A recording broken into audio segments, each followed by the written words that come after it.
Hello to everyone, and thank you for watching. We're gathered here for another discussion with the LaRouche Democratic National Slate and Mr. LaRouche, and we're coming off of a weekend in which we had two fairly successful events, which were hosted by Keisha Rogers down in Houston, which Summer attended, and also an event up in New Jersey with Diane Sayer, which I had the honor of attending as well. And Mr. LaRouche addressed both of them simultaneously, which people on this website might have seen. So I think we have a place to start the discussion from there. Well, first of all, let me pose a question to you. And it may be very provocative, but if it's provocative, excuse me, it's useful. You saw an adult audience, essentially, in both instances. Where were the young people? The question then is posed, what kind of an audience, a constituency, will stick with you so that when you go out to organize between beginning of the election process until its conclusion, that you have a process of tenacious commitment on the part of a majority of the population, which is what you're aiming for. Now, in today's younger people, young adult people, you don't have much of that tenacity. Part of it is a result of the degeneration process, which has been going on in the United States. Partly, it's our fault, because we don't pay enough attention to the difference between people who have a momentary flash of interest in what you're saying and a durable, committed audience.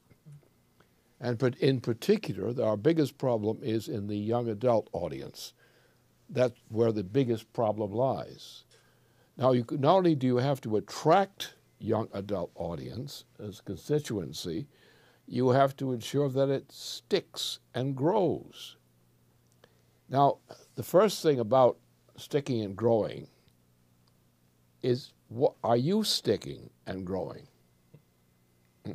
Or are you just playing for your stage effect and hope that you look good in the mind of the viewer on the time that they view you, and you find down the line they almost forgot who you were between the beginning of the campaign and the time you get toward the end of it. So you have to have more than attracting someone to your performance as an actor or something. You have to actually commit them to something which is for them a very powerful passion. Now, it's very difficult to do this today because the audiences that you have, now being an older man, approaching 90, I can speak of these things with a certain objectivity, as it's called. And I can tell you that most people under 60, 65 have very little tenacity in commitment to political causes. Now, we're now faced with a situation, for example, in which we know this much. We know that we're in the range, within as little as weeks. One of the dates would be late March, at which there could be a likely thermonuclear warfare, which would probably be eligible to begin the day after Vladimir Putin was elected as president of Russia. That's one of the first hot dates that's likely on the scene. Now, it could be later. But what we're dealing here with is something very profound. We're dealing with a thermonuclear onslaught. And let me just describe it again. On a certain date, well before the general election this year, it remains not only possible but probable, not certain but probable, that the United States submarine fleet and other elements of U.S. command and British command and so forth, allies, would on that date would set off a simultaneous burst from something which is led by U.S. submarines launching thermonuclear weapons. At the instant that the signal was that that launch was occurring on the part of the U.S.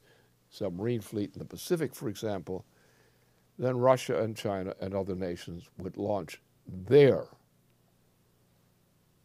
thermonuclear weapons against the states which were considered responsible for launching the war on Russia, China, and so forth. After that, there wouldn't be much left. Now, the question of commitment is, are you committed to preventing that from happening?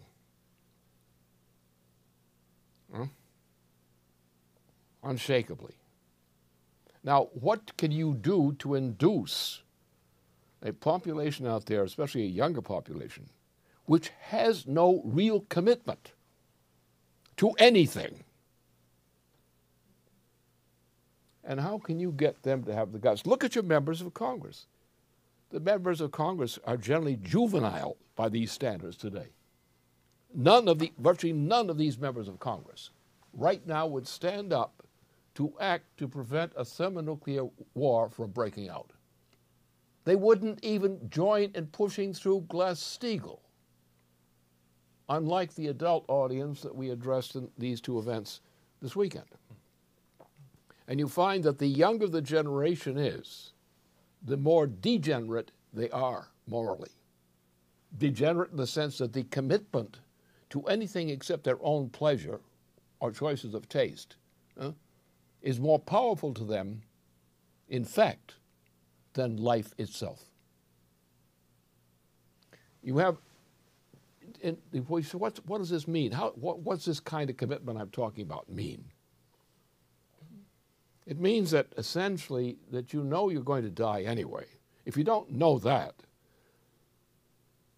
sending you back to first grade won't help much. But because in order to fight a war of that type, even long before thermonuclear war was on the table, World War I, World War II, things like that, and other major wars, there was a commitment in which the people who made the commitment didn't desire to die, but would not try to escape death by dishonor. They found something in their life which was more than their life itself. Their life was conceived as based on a purpose, an intention for what its outcome would become, either in a general principled way or even more specifically. It's that kind of capability that takes an ordinary slob, a citizen, and turns them into a hero. And it happens as much on the battlefield as anywhere else. Battlefield warfare in old times, not the junk they're doing now today. It's almost like a drug affair, these kinds of things.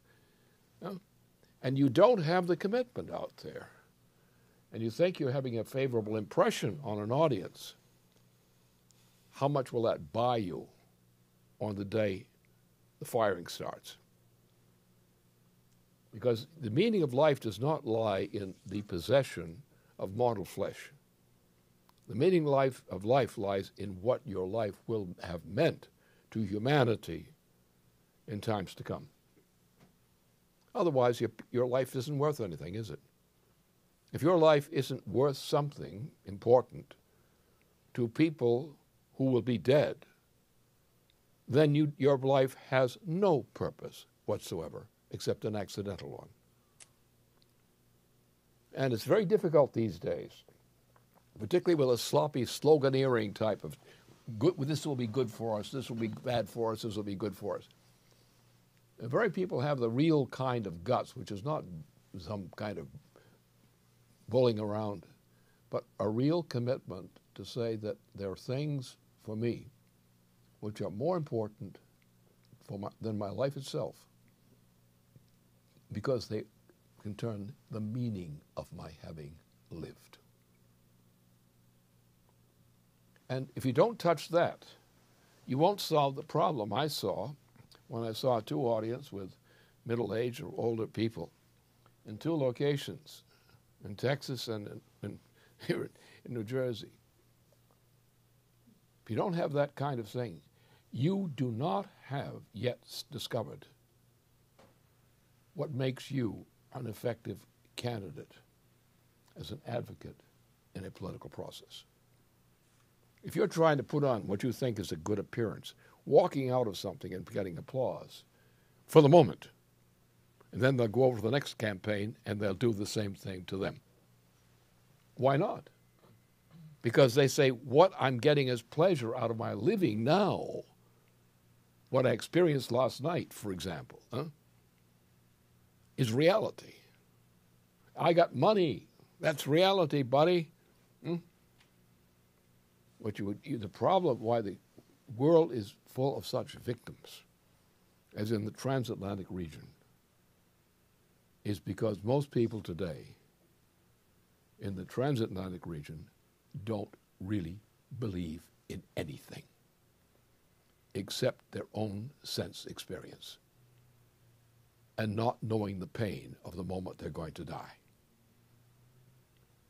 So therefore, we have to think in these terms. We're not dancing around the issues, saying pretty words to pretty people with pretty responses. Our job is to reach deeply into the emotions and intellect of the audience out there and to bestir in them a victim of the type that sticks. It sticks because that mission is more important to you in the present and in the future than anything else. Without that kind of conviction, you cannot change the course of history. And right now, the course of history is aimed this year at mass extermination of the human species. No, maybe not all of it, but it's a pretty big bunch. And that is the real mission which we have to represent in leading a campaign to save this nation and to save civilization in general. It's reality of this year. Maybe by some good fortune we might escape this. But as of now, it's sure coming on.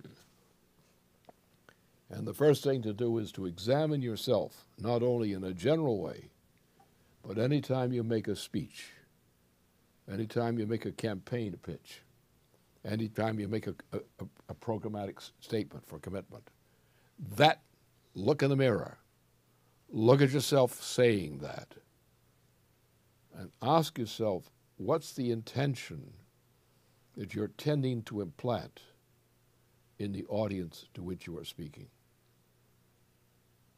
I'll try that on. You know, what you're raising reminds me of a discussion that I think it was with Sky about the question of teaching, where you described that a teacher, a real teacher, will create a crisis in the student, which is definitely not the way our culture is accustomed to think. I mean, you have now, you memorize, you spew out so-called facts, but I mean, everyone here who is in this organization, who is on the Slate, has gone through a number of crises, which is where you grow. But it takes a real kind, it is a different kind of thought to cause yourself to induce that kind of crisis in a person that you're speaking to, and to say things that are going to be jarring and tumultuous for them. That's really a beginning of the point, isn't it? It can start simply in ideas in general. Mm-hmm. Take all the people that believe in junk ideas because it's considered appropriate to be caught saying them. It may be advantageous to you to say something that the fool likes, or not to criticize the fool, but to praise him and seem to like what he's saying, even though it's absolute absurdity. This is typical politics. It's being gracious. Make friends out of bums and destroy people. That sort of thing. It's exactly it. And it's the thing we deal. most urgently with in this performance here we're doing here. That's what we face. Because the temptation is to say something which will resonate loudly on somebody's recorded message, but will not mean much on the day after or a week down the line.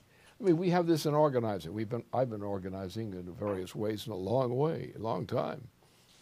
I've been at it, out of most of my 90 years or nearly 90 years of life, or counting the womb, I'm fully 90 years of age. That in my experience of life, I know that most people I have known in my lifetime have been registered in the end as fakers. And as the generations have gone on since Truman became President of the United States, the general trend has been worse and worse and worse, down to more and more phony pretension. My pretension is more attractive than your pretension. And you have these I got 4 Republican candidates running loose out there. They shouldn't be running loose. That's a big mistake, number one. They're none of them is fit to be even considered as a presidential candidate. But at this point, that people are actually thinking in terms, and will be thinking in terms, of supporting one of these candidates. You got 5 jokers, Obama and 4 other Republican jokers. How many people are going to say we have a preference for one or more of these jokers? Now, therefore, if you want to win for the nation, you've got to defeat not the candidate. You've got to defeat those jokers, those ordinary jokers who are going to support one of the 4 Republicans or the current Democrat. And you're not going to do it just by defeating them at a ballot. You're going to convince them that the worst thing they could ever do is to support any one of those 5 candidates. Then you have a commitment. Now, that's what has to be done. Now, you have to do it, of course, in various ways, because you have to, on the one hand, distinguish what is evil, and today, these 5 candidates are evil. These 4 Republicans. Now, you got one there who doesn't apparently intend to be evil. The other 3 are surely evil, and I know this for fact. This is not a speculation or just an opinion. And Obama is purely evil. So you have one guy who is bad, but not necessarily evil, as a Republican, 3 evil Republicans, and an evil president. And therefore, it's not just a matter of defeating these characters. It's a matter of freeing the citizens from believing in such characters and from seeing clearly what the mission is that makes it all worthwhile. Because if we are not doing that, we will be, in fact, going through the motions of pretending to do something when we're really not trying. And that's the question people have got to ask of themselves.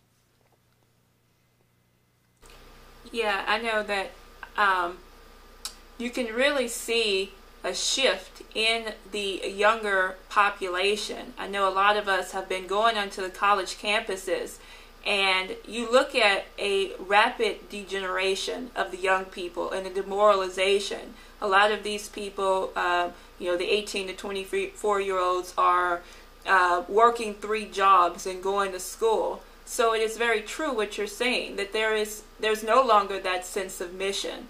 And I think when they see and have a sense of what we're representing as something that goes against the grain of everything they think they know or believe in, and they can really get a sense that what we're saying is passionately true, that's when they're ready to move.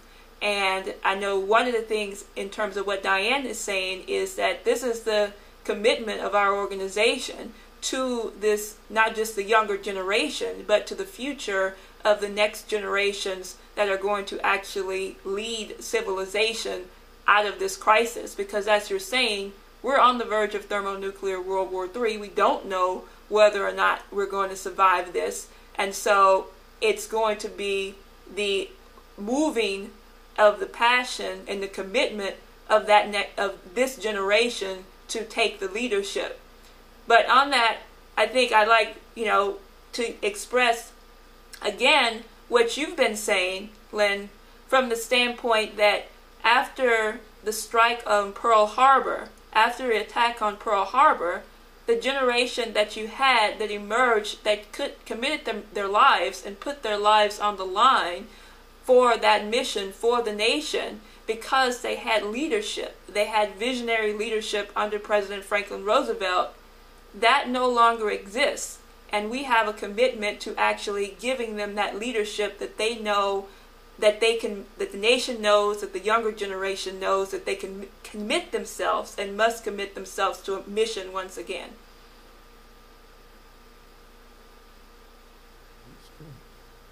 I mean, one thing that came up in the field, but it was actually an older person, because you do see this sort of lack of even thinking of anything with younger people. A guy came up and he said, well, where do you stand? You're running for Congress. Where do you stand on abortion, gun control? And I said, that is stupid. I said, you're the problem. Why are you asking these questions? We're facing thermonuclear war. Where do you stand on that question? And I think, but it also strikes me that how often do you even get engaged? It is different on the campuses. You really have to challenge people on what they think that they know. Because why do you decide to learn something? You decide to learn it because you say, oh my gosh, I was wrong. And then there's a crisis where you have to change what you think. And that actually makes people happy. That's why the best organizing is when someone disagrees and they get an insight and then they get recruited. Well, what you're really going against is what's called popular opinion. The evil is called, its best name, is popular opinion. Right. Because people feel they're imprisoned. This is the great work of pollsters, to convince people what popular opinion is. And if you want to be accepted, you have to join in the committee of popular opinion. Now, in point of fact, in terms of all important developments in history, popular opinion never really decided a political issue. What happened is some people decided the issue effectively, and that became popular opinion. Like because they were following. And it's just the same way people follow Adolf Hitler. The same people who are ridiculing this creature, what he'd just been appointed. And they would say, this joke, he's going to be gone with the next election. In the next election, most of them were supporting Hitler. Yeah. And so, therefore, popular opinion is not worth much of anything. There is a time when popular opinion is not popular opinion. It's a commitment to a clear understanding of a moral purpose. And it's an understanding of the kind of future that your actions are creating for mankind in the future. Look, people didn't vote for their conscience in most cases. Somebody taught them their conscience. The American Revolution was based on that. I mean, this goes back to the founding of the beginning of the Mayflower deposit on the coast of Massachusetts. And there was in that period a commitment to get away from British thinking and away from continental European thinking into a conception of a society. The Massachusetts Bay Colony elaborated that until it was crushed by the New Venetian Party faction in Britain. So that therefore it is a few people that usually determine what the vote will be, what the public opinion will be. And so the question is how does that opinion, how is it formed? How must you use that knowledge in order to bring people to an understanding of what they should be personally committed to believing? The secret of the American Revolution is we had almost 2 centuries of the history of the development of the civilization in Massachusetts. Yeah. So you had that, and that was what informed the people of what they should believe, because they went through the experience of testing what was true, what was false, and so forth, and coming out with a pretty clear sense of a constitution. Today, we don't have any constitutional thinkers. Our voters don't know what a constitution is. They think about public opinion. What's public opinion? What they're afraid not to say. Yeah, I'm finding what the very best quality of reaction that we're getting right now, and it's not from the majority of people that we meet in the field, but it's a smaller grouping. But what it is when we take someone through what is required to fundamentally change the situation and save the country, they have actually a self-conscious moment where they say, I came up here and I thought, yeah, I agree with you guys. I want Obama out. But I was thinking in terms of all these smaller issues, all these things that I thought were important to me. Now I realize that there are different things that are important to me. There's a completely different set of things that I know now that are important to me, and they get a sense immediately of what real leadership is.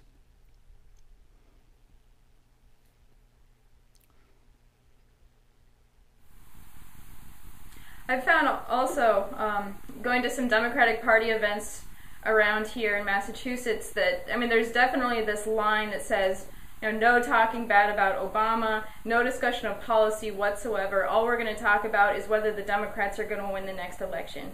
And it's completely insane. And of course, the Democrats are going to lose support if that's all they're doing. And you're also finding the fact that there actually aren't any candidates, as you've been saying, in the presidential race or even in many other races which have anything to stand on, because there isn't an identity of a commitment to create anything, because there is this pessimism about having a personal identity of creating a change in anything. I think one of the problems, one of the things that we're running into, because we need people to contribute to our efforts, and one of the difficulties that we run into is, at least one of the solutions we've been coming to actually, is that when people ask you, well, what am I contributing to? And they really don't want any list of predicates you can possibly give to them. What they're looking for is what we've been able to fill that void with, because people, they don't really know what they think, which I think is kind of the discussion we're having here.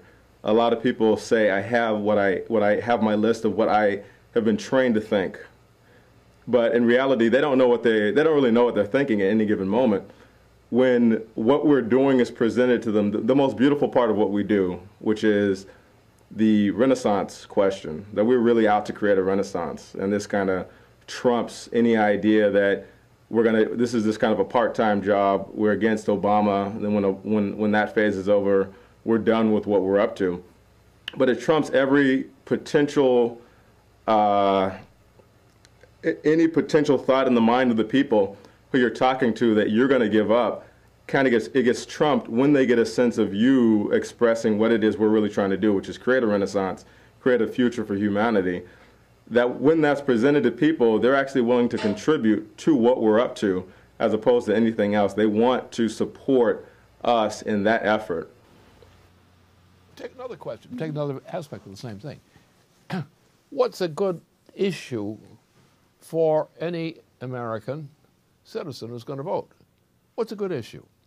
Well, we happen to know, and most of them don't know this, but it's rather important because we're going through in the galaxy, we're going through a change in the future of mankind in this galaxy. And if we cannot come up to match the threats which are embedded in this galaxy now, for us, this species is going to go extinct.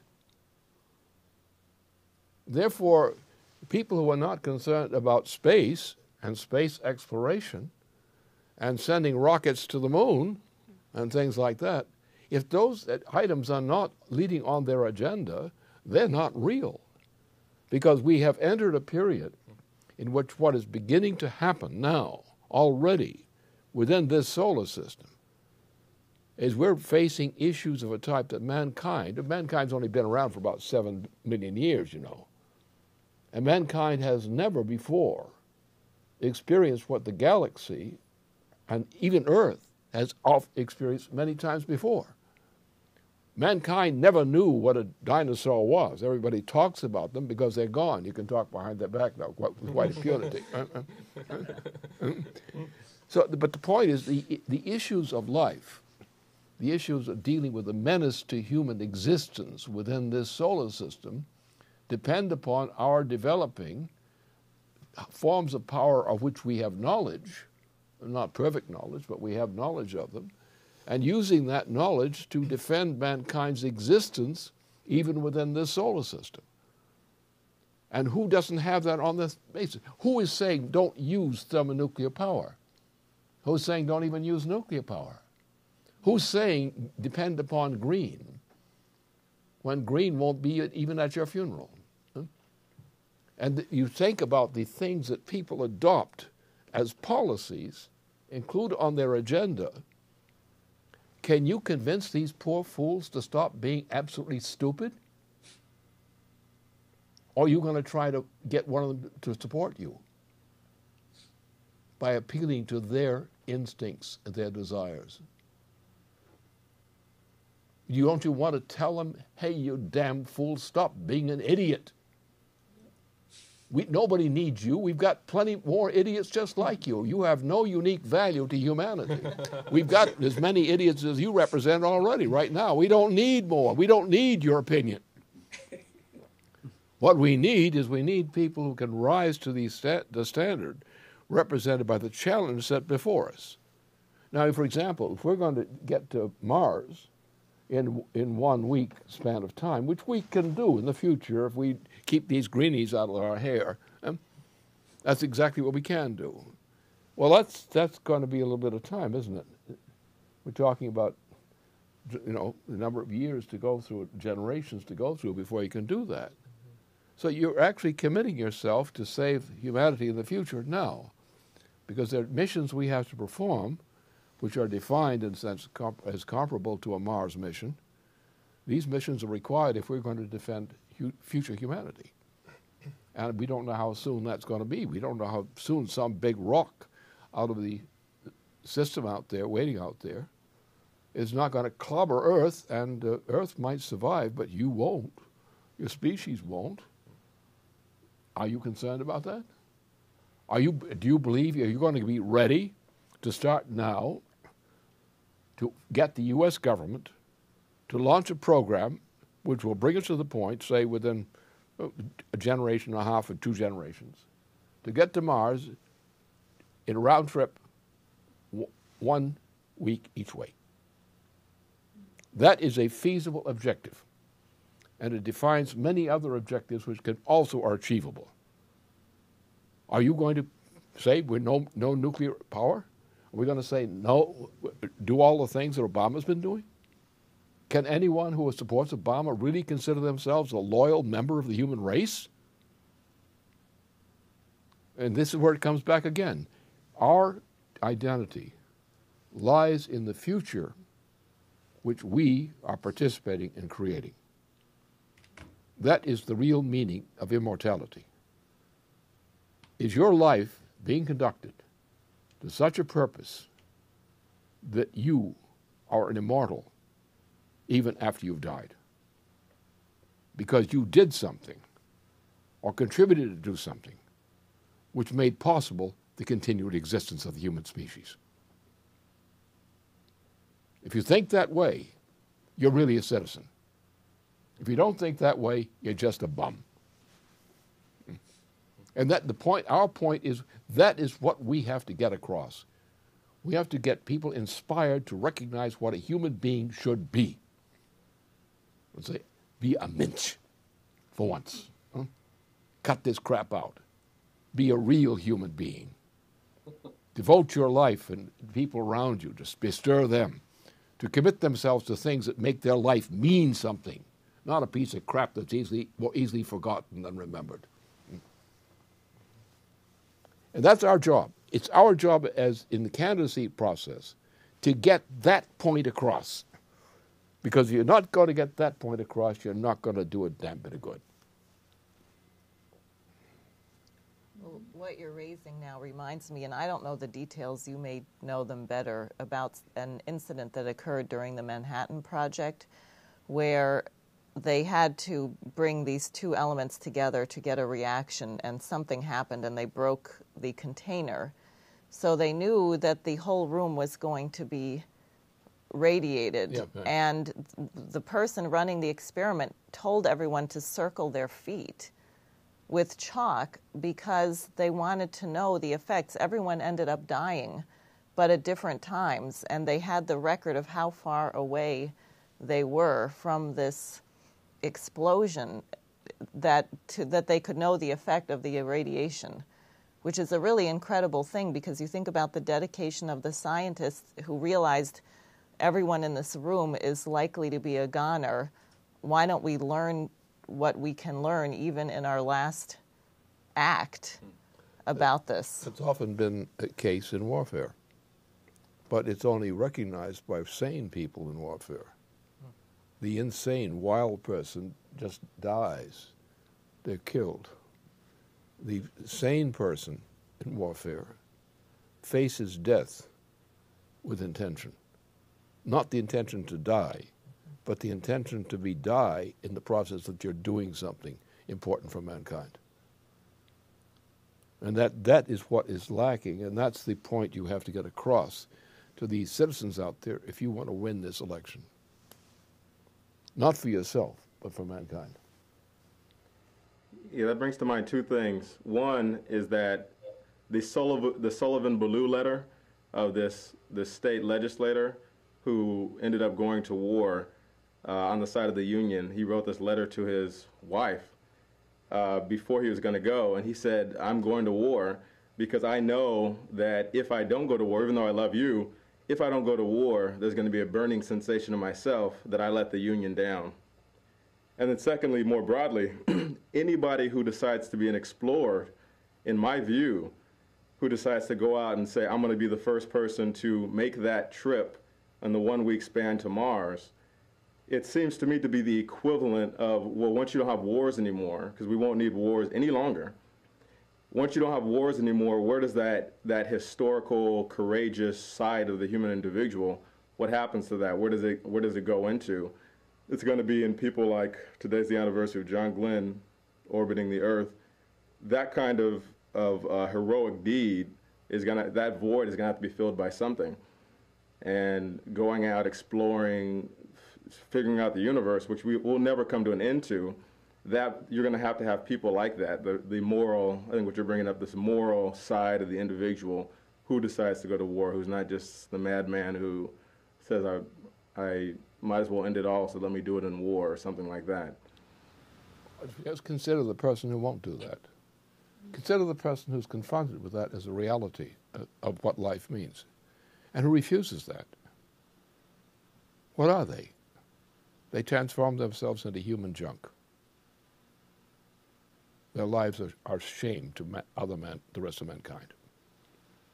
Why? Because they're not behaving in a human being. We have the power, creative powers, which mankind represents, the powers to change something in the universe, to create conditions for future mankind, and not only just for future mankind as an object, but future mankind as a purpose. We're dealing with another level with this thing in a much more serious way, but on a very simple way.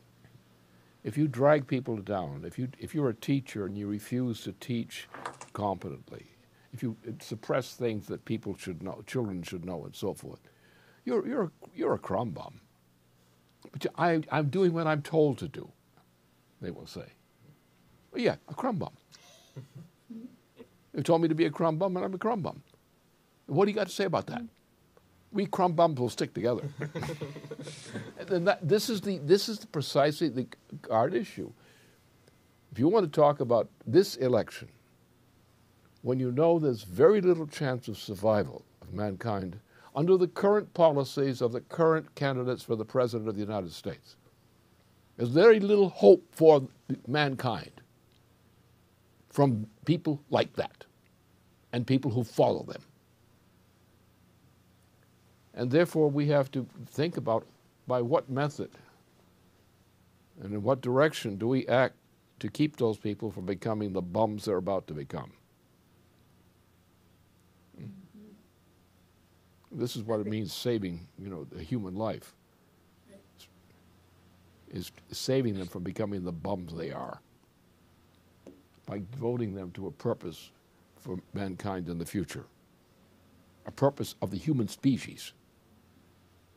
of which the human species is equipped to do by its nature's craft. And if you're not loyal to that intention of your species, what are you? You're just more garbage. And when people see that reality, then they understand what it means to be a qualified voter. Well, besides giving people the optimism associated with knowing concretely what we can do and seeing the passion in us of creating that, we also have to have a commitment to stop this war drive. And there have been some actions recently in exposing conditions around that. You know, for example, the Al-Qaeda Obama connection and things like that. But we cannot let up on the drive to get Obama out of office to stop this threat of war, because it's still there. There is an intention by the oligarchy to create it, and we have to stop it. Therefore, we have to inspire people and limit first with smaller numbers, because with smaller numbers you have a chance to demonstrate what you can do. And then inspire people to go out and change other people by giving them a sense of what the purpose of life should be. And I mean, there's a real pleasure, as you know, when you commit yourself to something that should be.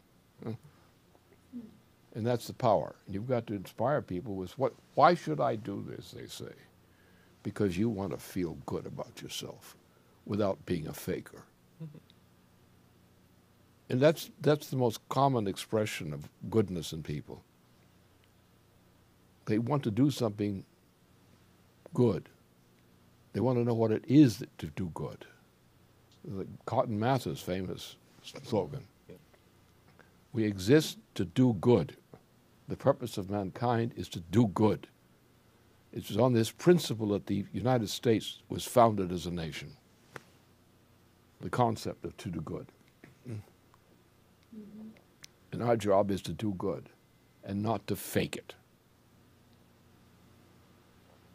That's also the principle that is expressed as as Apostle Paul's 1 Corinthians 13, because the principle to do good is the principle of real agape, never boastful, never envious, that you have a commitment for the love of mankind, and that commitment is really non-existent when it comes to political leadership or it comes to leadership overall, because now it's just really a word. Because when you have a society that's more concerned about their own personal gratification and what's popularly accepted, then they cannot seriously have a commitment, genuine love for their fellow citizens and for fellow mankind. And that is what the principle of our republic and of our nation state was actually founded on, and what we are striving to adhere to and return to as our slate and what we represent here. Precisely so. And you've got to give people a sense of shame if they don't believe that, and don't do that. And we have to, as political operatives, we have to get them to understand that and to think that and to be afraid of not thinking that and not doing that. That's the only way we're going to save this nation.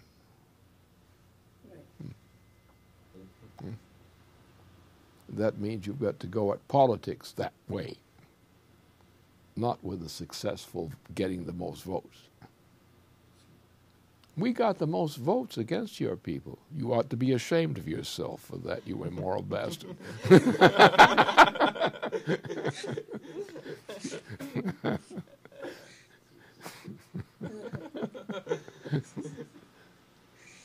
It's the truth, isn't it? Yeah, absolutely. Yes, it is. One thing that's always helpful, we just went to this lecture the other day, and we had the description painted out in vivid detail to us, what would happen if an asteroid hit the Earth. And the guy who was talking about it said first you would feel, within moments of the asteroid hitting us, you would feel a wave of heat. that would be something like 50 times more than what you would feel on the hottest recorded day on Earth. And then if you manage to hide and save yourself from that, then you would have a gust of wind traveling at 1,200 miles per hour that maybe somehow you might survive that. Maybe you blow into a bush or something. And then thirdly, what happens is the debris starts flying at you, and the debris is going at a speed that I can't remember. But if something of that kind of power and catastrophe, I don't even think mankind has the capability to do, to my knowledge.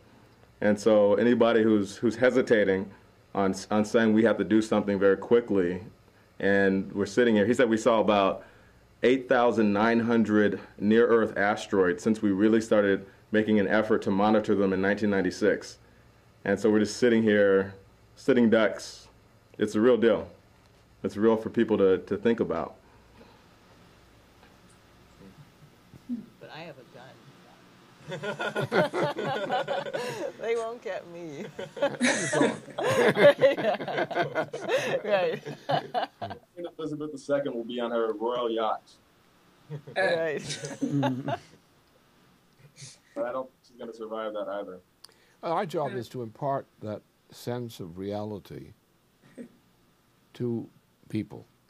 And it's only by imparting that sense of what reality is that you can have a durable effect in leading a population to vote for the right thing. And that's where I think a lot of our efforts have failed. I've heard many times our people have been trying to motivate an attitude, and it was just trying to motivate an attitude for the moment to get a cheer out of a crowd. Then the crowd would go to another speaker, a hot shot, and they would hear his hot shot, swat. And then they'd go to another one. And then they say, well, let's vote on the issues. And then we elected another clown as President of the United States, or a comparable fool of lower rank. That's the problem here. That's the problem we have to think about. That's the problem we have to focus on in all our campaigning effort. It can be done. It has been done. Lincoln did that, in a sense, as a president. Roosevelt did that as a president. And Clinton,